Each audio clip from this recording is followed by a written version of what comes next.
Curious how you could help improve the health and well-being of your staff?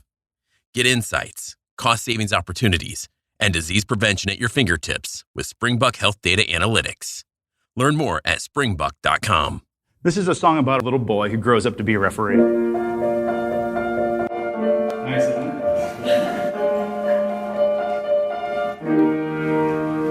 it? Someday when I grow up, I'd like to find a way to be out on that field every Saturday or Sunday when we get in the NFL. When Newburgh, Indiana native Bryan Neale's hands aren't flying across the keys of a piano, singing about his dream job, he's probably using them to throw a penalty flag or maybe signal a touchdown in the National Football League. My job as a football official in the National Football League, the expectation is when we get there that we're going to be perfect. That's the idea. That's what everybody wants. We've never done that. We always talk in the officiating business about constantly chasing the perfect game, and we will chase it to eternity. It will never occur. It will never occur. Officiating at the highest level of football isn't Bryan's only gig. He's also a nationally known sales trainer, consultant, and public speaker. I'm telling you, I love my jobs so much. I love selling, I love sales coaching, and I love reffing football, as weird as that sounds. My little phrase is, and I tell this to my sales clients, when they're yelling and they're really mad at me, I say they're yelling at my shirt. They're not yelling at me. Bryan is used to football fans yelling at the black and white striped shirt he wears on the field, so he went tongue-in-cheek in naming the company he founded, going with Blind Zebra Consulting. An NFL referee, motivational speaker, sales coach, musician, familiar with Harley-Davidsons, piloting a plane, and skydiving, we're taking the field with Indiana's own Bryan Neale on this edition of the Business and Beyond podcast.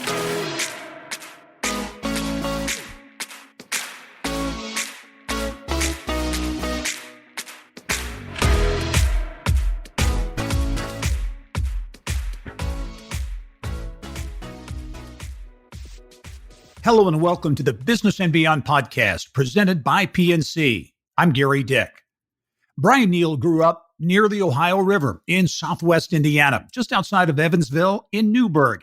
He loved football as a young boy and played through his years at Castle High School. When he got to IU, Bryan knew he wasn't perhaps good enough to cut it at that level of the college scene, so he started refereeing Pee Wee football. He set a goal for himself: referee in the NFL by age 41. After 25 years of officiating high school and college games, Bryan finally got his big break in 2014. He was 44.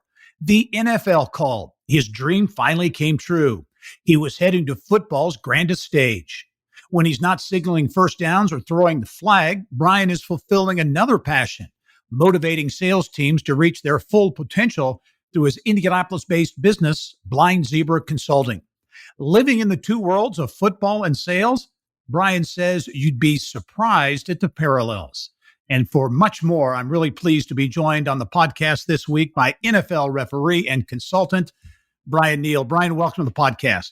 Thanks, Gary. It's great to be here with you. I love what you do for our state. I can't go on without saying that. I've been a fan since you started Inside Indiana Business, and I'm thrilled to be here. So thanks for all you do. Oh, it's nice of you to say. And I'm excited to have you on the podcast because your path to success and what you do and what you're passionate about, very interesting. And you kind of decided at a fairly early age, you wanted to be a referee, not just a referee maybe on Friday night at high school games. You wanted to referee in the NFL. How did you come to that decision and really make that a life goal? Yeah, it's a really, really good question. I was taught, my referee story actually started when I was 9. Unfortunately, a lot of us have been through this. My parents got divorced. We had lived in Greenwood at the time, and my mom and my brother and I moved home to Evansville, and my grandpa signed me up for Little League football. And I realized I had this place where I could go and like smash the crap out of some other little kid and got kudos for it. And I got to process those emotions. So those coaches became my father figures. I still had a relationship with my dad, but they were the ones I would go to week, day in, day out for advice. And when it came time to stop playing, you were very kind when you said I couldn't quite cut it at IU football. I mean, I could, my coach said I was so slow, like Christmas morning came, got here faster than I could run. Listen, if you played at Castle is a heck of a football school. We were indoctrinated into a very, very good football program, and it taught us a lot. Mostly it taught us life. So when it came down, Coach Leidy, my coach, John Leidy, long, God rest his soul, he is a great human being, taught us to write our goals down on little notebook cards when I was 18. And so when I had my first taste of refereeing, I was hooked day one, Bloomington South High School. I was 18, reffing a JV game. I ran around the field. I literally didn't do anything a ref does. I didn't blow my whistle. I didn't stop the clock. I didn't throw a flag. Got in the car. I thought, man, this is my gig. The guys I worked with, like, that guy was awful. Like, he was terrible. But I went back after that after my first season, sophomore year at college, wrote down in a notebook card all the stuff I wanted to do, ref the state championship, ref in the Big Ten, and be in the NFL by 41. And like anything else we do in business or life, you set those goals and visions down, put them in some sort of, tangible form like writing, and then you go to work and you just work what's in front of you, and you get lucky, you work hard, you have people help you, and, touch wood, I got the call, and here we are. Yeah. So you checked off the boxes refereeing at the lowest levels, working Yes. all the way up through to the NFL, right? Absolutely. Yeah. When I was in college, I literally reffed about 6 days a week for 4 years, all the way through my experience in Bloomington. And it was 4th, 5th, and 6th grade. A lot of people know the player Rex Grossman, and his dad, Dan Grossman, a great quarterback at IU, and I think a really successful eye doctor. Reffed him when he was in, 3rd, 4th, and 5th grade. If they were going to throw the ball, Rex would lift his elbow pad up because he was the running back, but they'd put him at quarterback and he'd throw it down. And then every level, high school, JV, small college, I reffed in the HCAC to all my DePaul grad friends I know. Yeah. And then 2 years in the MAC, and then 8 years Big Ten. When you got that call, and we're going to talk a little bit more about it later, but Yeah. what was that like when the NFL, when you really got that call? It was probably excitement, but probably pretty emotional too. Massively. I was, I tell you exactly where it was. I was doing sales coaching, and I was on a conference call with a client who was kind of across the Midwest. So there were 6 of them, one of me. I was the trainer, the coach that was on the call talking to them. I had my old school wired AirPods in, if you remember those days. Yep. And I looked down, and we had about 10 minutes left in the session. I get a caller ID flash up that says NFL, because I put the number in, just in case they called. I wanted to have it, locked and loaded. And instead of saying goodbye or I got to go, I just hung up on my clients and answered the phone on the other side. And it was Dean Blandino. Dean's, everybody knows Dean. Most people do if you're an NFL fan.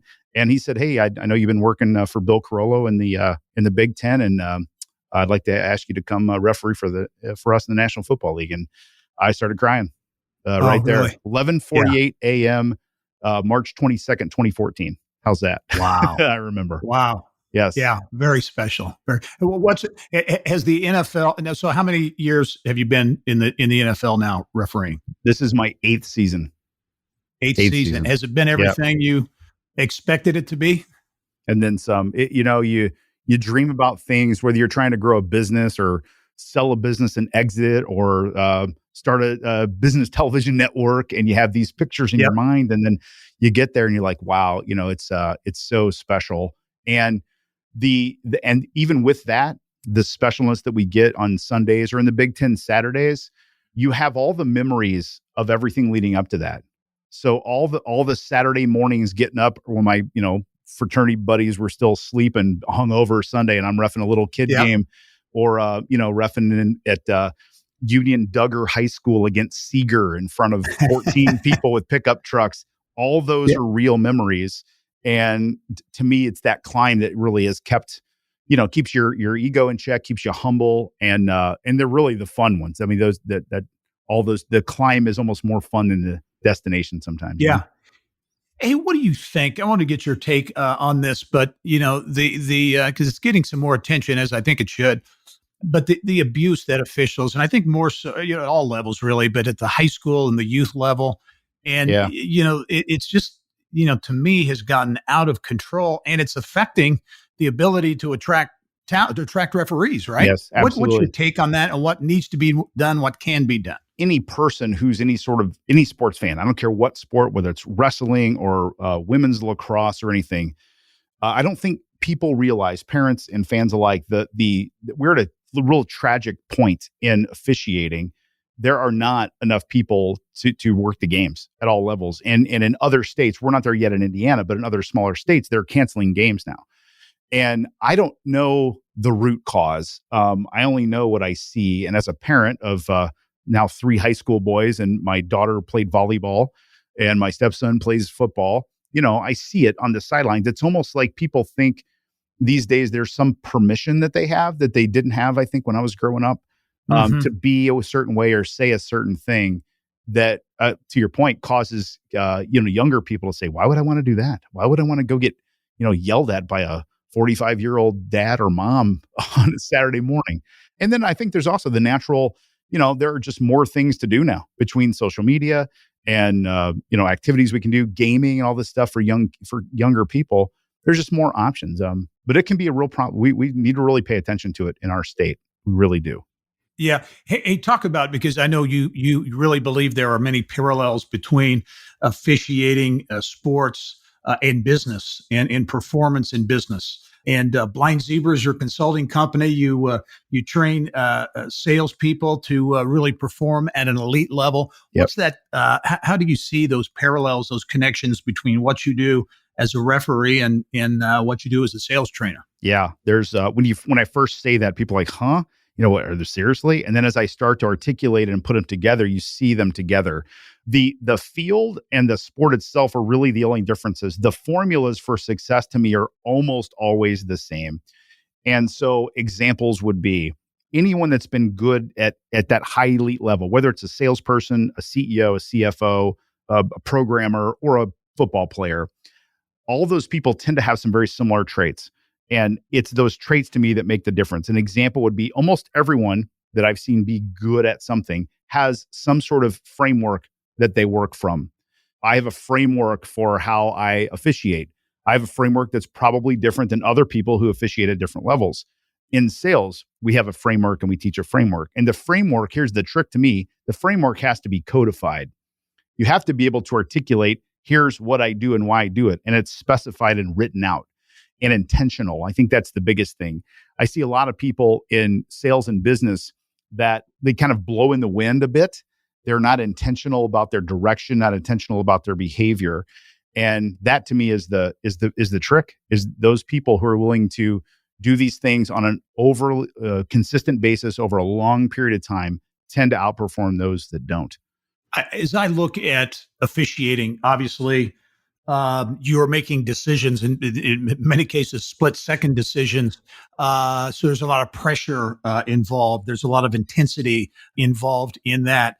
Do you make those parallels or those connections to doing that on the field, and how a salesperson or executive reacts to pressure in the business world? Absolutely. Business leaders, those who listen to you and read the information coming from you and others, everyone in our state that's an entrepreneur, they're making thousands of decisions. We all know this every day. And so what framework can I parallel from football into business? The first is decisiveness. And you said it earlier. I mean, we can't really, sometimes you might as a fan think we do this, but we can't really stand out there for 10 minutes. Did he hold him? Kind of. I don't know. Maybe we sort of have to do something, right? Yeah. And the crowd gets restless if it takes more than 10 seconds to figure something out. So we got to do something. So we have a phrase in officiating I think works in business. It's be wrong, strong. Be wrong, strong. And I see when business leaders get hesitant to decide is usually when things go the wrong direction. And I think more often than not, when decisiveness overrides perfection or the fear of making a mistake, over time, when you're running a business, the outcome is almost always better. I just came off a coaching call today with a client. They're redesigning, it's a merger situation, redesigning a compensation plan. Their chief revenue officer said, look, we want to have something to put in front of our team so that we can then turn on January 3rd, 2022. And then we're going to look at it at the end of that month, and we know it's going to be wrong and broken, but we've got to start somewhere. I loved that today. I'm like, that's what I'm trying to teach here, is decisiveness. Really great. Yeah. Yeah. Also saw something as doing a little research about a saying, let your mind digest what your eyes have seen. Wow, you got it. Yeah. Yeah. That's certainly on the officiating side. But again, I think there are probably applications in other areas too. No doubt. Yeah. When you think of, I spend a lot of time coaching salespeople and in some client success people in the SaaS world, let's say. And we use some software that records calls, and when we go back and critique and listen to those calls, one of the measurements that, and we've all been taught this, but until you see the stats, it's crazy, is the ability for the salesperson to be silent in between questions, the person to just process what they're being asked. We are so quick to respond these days in business. Ask a question, response. Get an objection, boom, respond.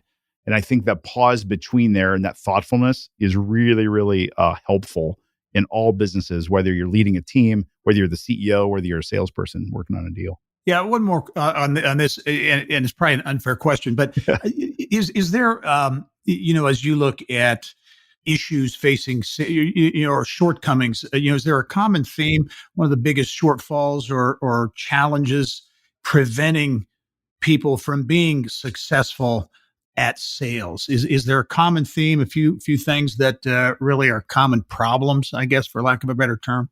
There are a few, and I'll bring one that pops right to my mind because it also can go into sports.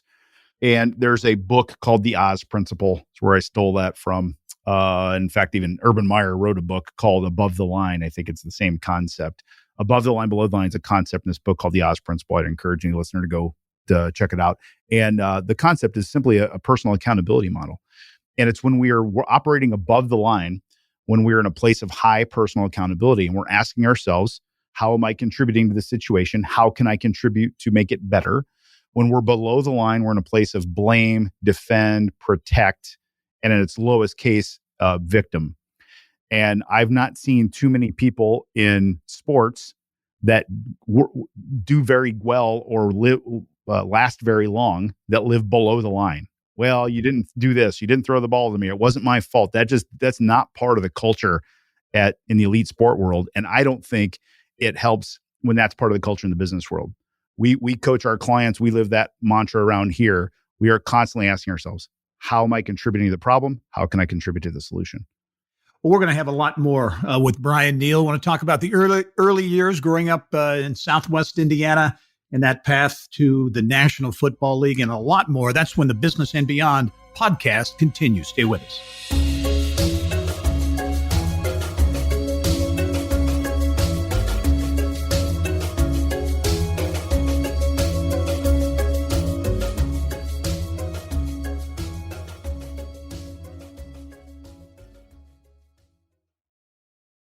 Imagine a world where every healthcare and benefits program decision is backed and guided by data. Springbuck is the health data analytics solution that equips you with the insights and expertise you need to sharpen your benefits strategy, advance employee health, and contain costs. Springbuck, a world of actionable health intelligence insight at your fingertips. Visit springbuck.com to learn more. Welcome back to the Business and Beyond podcast presented by PNC. My guest this week is Bryan Neale. He's a National Football League referee, also a nationally known keynote speaker, veteran sales coach, and the founder of consulting firm Blind Zebra.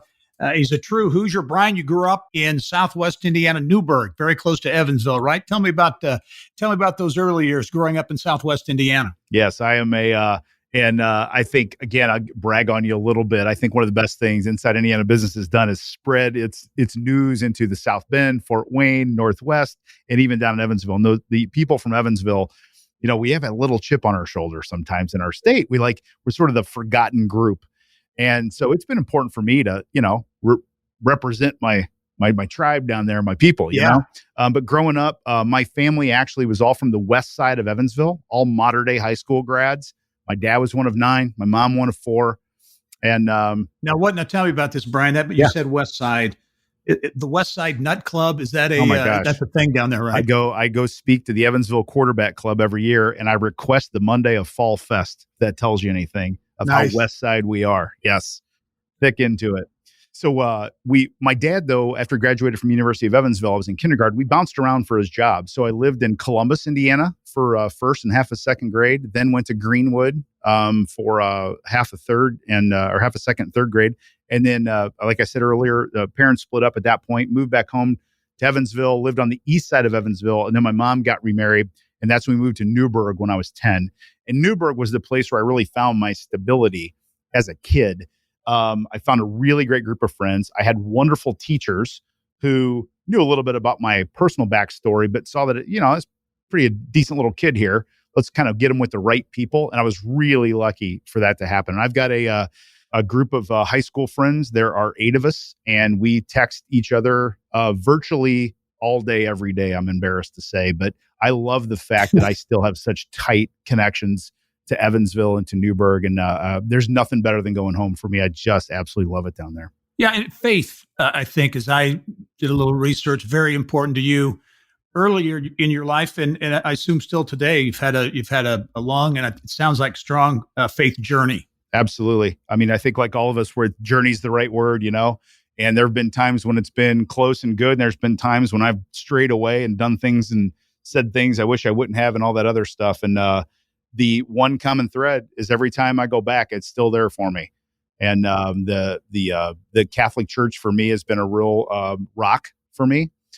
Personally, I just feel at home. I feel accepted and warm and loved when I'm in that environment, and do everything I can each day to carry that forward, share it with others, and even witness to my own shortcomings in all things. Because I think just these days, if you're wired that way, that's just a good thing for you. Forget whatever denomination or whatever path you want to choose. But I don't know. I use Pascal's wager sometimes, and this Pascal's wager said, if you believe in God and God does not exist, there's not much harm done. But if you don't believe in God and God does exist, there's much harm done. I'm like, I'll take B. I'll go B.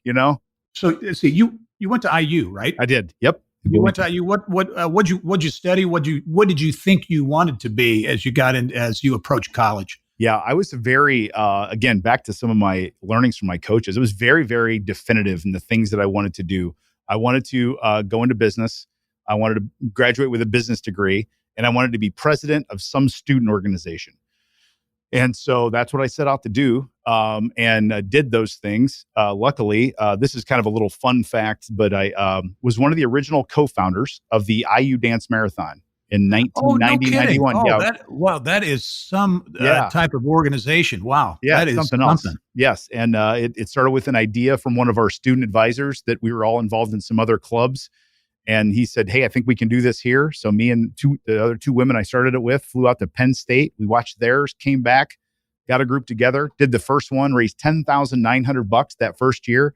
And now flash forward, all these high school dance marathons, and the IU Dance Marathon has raised, close to $40 million at this point. Wow. It's really neat to see that all started on a yellow piece of paper, piece of legal pad back in 1990. It's just crazy to think about.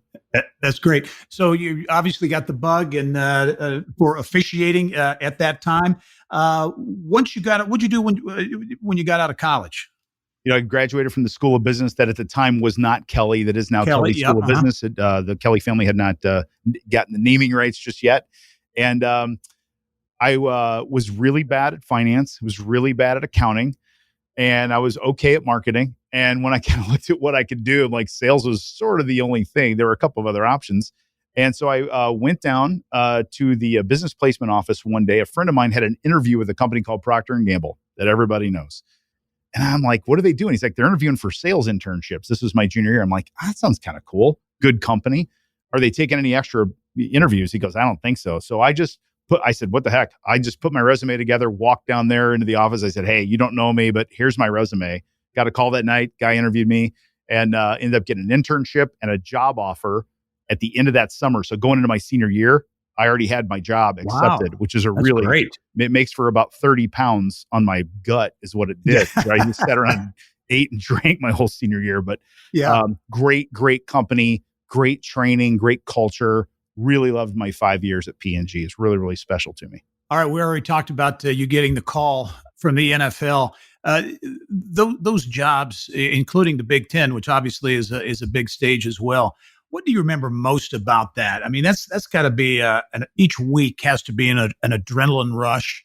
I mean, really, just like an athlete gets ready for a game, an official gets ready for a game, and that whole process. Talk about that whole kind of preparation for the game week. it's like you don't realize how much you put into it until you step back and think about it. It's one of those things. And I'm kind of preparing all day, every day without realizing it sometimes. I'm watching film or I'm looking some stuff up on a team. I was looking some stuff up last night, 11 o'clock at night. And I always say a joke, I'm always a little scared. And I think that's good. I always need to be a little bit scared because if you get too comfortable, these things the game like football will come up and it'll bite you.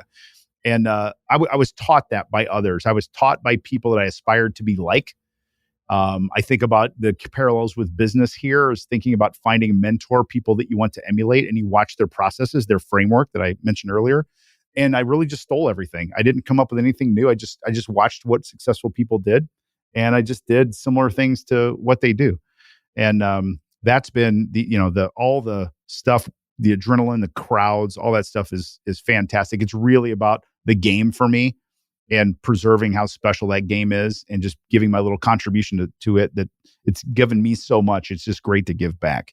Anything prior to the NFL, any crazy stories or memories or funny things that happen on the field that stick with you to this day? No, there are too many to even talk about. I mean, there's there are the early days, when I would go in the chain crew on these high school games. Chain crews, these guys have been working the chain crew for 50 years at these places. And one guy glaring at me, he goes, "You look like you just graduated from, high school." And I said, "I did." Like, I'm 20. Like, what do you want me to say? He was pissed at me for something. I don't know. But I always tell people too, so when I die, my pallbearers are going to be my 3 sons and my high school refereeing crew, because the connections that we made, piling into a car with 5 guys on a Friday afternoon at 2:30, driving 2 hours to referee a game down at Mitchell or something like that, is just, you can't go back. There's just nothing more special to that than those connections and bonds. We went through everything in life together through that process. Yeah, talk about that, because I knew a guy, or know a guy, doesn't referee anymore, but yeah, there was a crew, and they would referee a high school game on Friday night, and then they drive to a D3 game. Yeah, DePaul, Wabash, whatever, a D3 game on Saturday, and they did that for years, and it was a really special thing. Very, very. I did that for 9 years, and I worked 3 of those years in the HCAC, so DePaul, Wabash, Manchester, that. And I also worked 6 years in the GLIAC, which is UIndy's conference. Okay. Those schools are Northern Michigan, Michigan Tech. So I'd work a high school game. I remember working a game at Noblesville High School, got in the car at 11, drove 5 hours as far as we could get, pulled over, slept for 3 hours in a hotel, got up, drove to Michigan Tech. That's in Ironton, Michigan, just south of the North Pole. Way up there. Way up there. You can see the Santa Claus and the elves up there. It's like, oh, and then, work the game, make $125, 8 hours home, for 6 years I did that. Yeah. And so it obviously is a passion. You have to be passionate about it to do that. Yes. I mean, there's no other answer, passionate or crazy. And I'm probably a little bit of both. Take us back. What do you remember about your very first NFL game? Who was playing, and what do you remember about walking out on the field? It's so funny. The vivid memory, it was the Cowboys and the 49ers. It was the afternoon game. So it's the one, the 4 o'clock, 4:25, whatever it is. It's in Dallas, which the place is just unbelievable. And the thing for me, I was scared to death. And I was with a ref named Terry McCauley, who's a really good friend of mine still. And it's like refereeing with your heroes. It's a really weird thing, You see it with young players now. They go out with certain players they've been watching forever, and it's interesting. And I remember just staring at the helmets, like the Cowboys helmet or the 49. And I'm like, iconic helmets, right? Yes. And I'm like, it's a 49. And I'm like, what am I? Because I'm telling you, inside, I'm a slow kid from Newburgh. I mean, I am. There's just no taking that out of you. And I'm like, what in the heck am I doing here? And then the game itself was more of a blur. And, but it was, I remember that so vividly, staring at those helmets thinking, man, like, this is it. Like, these are real. This is real, You've made it. Yeah. What you mentioned being a slow kid, because obviously officials have to obviously know the rules. They've got to make split-second decisions, but you got to be nimble. You got to have your head on a swivel and know what's going on around you, right? Absolutely. Yes. You the last thing you want to have happen is for some, defensive lineman coming or linebacker full speed at you and, over the top. So number one rule, self-preservation. Always, always get out of the way if you have to. Our positioning, that the NFL does a really good job taking care of us. We're in positions to avoid getting injured. We have a whole fitness program and a fitness instructor that works with us by position. So we get movements and workouts that are actually specific to our movements by one of the 7 on-field positions. And all those are intended to help keep us safe and keep injury down, which so far for me, touch wood, have done a good job with. Now, as much work as you do at being prepared and not getting in the way, for lack of a better term, I know there was a moment that you thought might have spoiled your chance for the NFL. Was this the national championship at college? I don't know. Yeah. You don't know. Yeah. A great journalist does their research so well. I'm so impressed. Well, tell me about that, because I'm sure that was something. Auburn and Oregon, right? You got it. Yep. 2010 national championship game. First time that game was broadcast on cable television on ESPN. I think the stats were around 24 to 26 million households watching the game. Yeah. And fourth quarter, Auburn was down 4 or something like that. Or, I'm sorry, Oregon was down 4. They had a 4th down and 5. And they had to get a first down, or essentially the game could have been over. And so I just remember thinking, I'm at the 5. I stand 5 yards past the line of scrimmage. So basically, they got to get to me to get a first down. So all I'm thinking is, as soon as they snap the ball, get off of this line, because this is what they're trying to get to. They're trying to get to this line.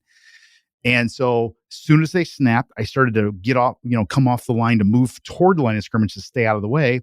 And this receiver comes running right at me, and I don't see him. And the Oregon receiver runs right in front of me.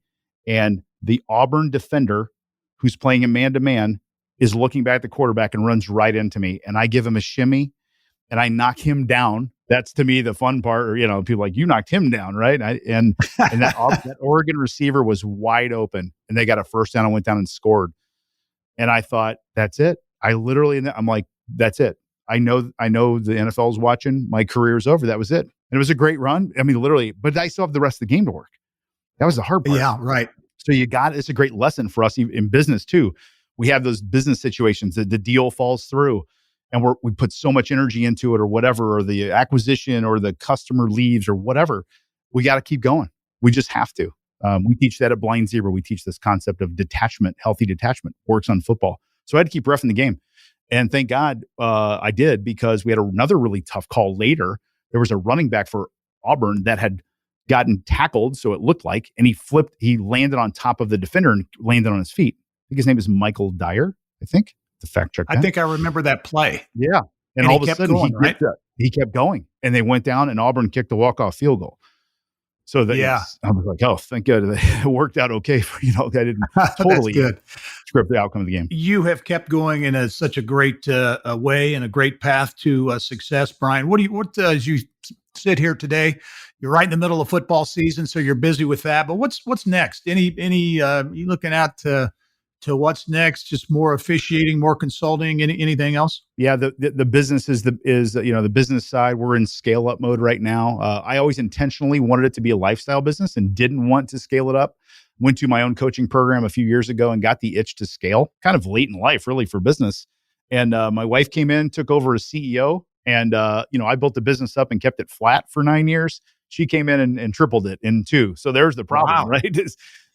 So Stephanie, my wife, is our CEO, and we've got a staff now of 7 and 11 certified coaches, and we're in really direct scale-up mode. So that's the business side.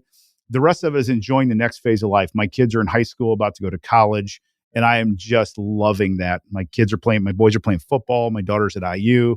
I'm just having so much fun with that. And I just want to be a good role model for them, leave them with some inspiration and some discipline to do whatever they love to do, like I got to do. And that's a good life. I'll be good. That's a great life, and it's a good mindset to have. Bryan Neale, it's been a real treat to have you on the podcast this week. Really enjoy your success. I'm going to be watching for you on the tube too, NFL game wise, and look forward to much more success from you as well. Thanks for joining us. Awesome. Thanks for all you do, Gary. All right, and thank you for joining us on this edition of the Business and Beyond podcast presented by PNC. It's a weekly conversation with achievers in business, sports, entertainment, and beyond. and you can download it at Apple or wherever you find your podcast. Thanks for joining us. I'm Gary Dick. We'll see you next time.